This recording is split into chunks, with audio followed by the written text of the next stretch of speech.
Dessert benda yang paling sedap dalam masakan. So samalah sebenarnya, iaitu pengurusan emosi. Okey, alright, sebab ini adalah kita akan nampak hidangan yang nampak sempurna dalam masakan kita. Jadi guys, sebenarnya dalam dagangan ni, emosi kita kalau kita tak kawal, kita akan bertindakan yang tidak bijak.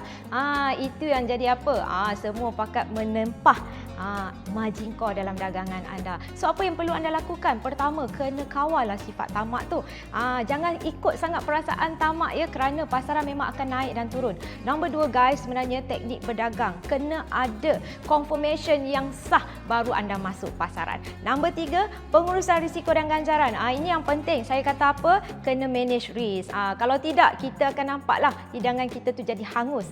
Paling penting nombor 4, pengurusan kewangan, sebabnya ini adalah sukatan yang paling terbaik untuk dapat hasil konsisten. Anda nak belajar kawal emosi? Di mana lagi tempatnya? Of course bersama kami di Live Edu XM. Selamat berpuasa!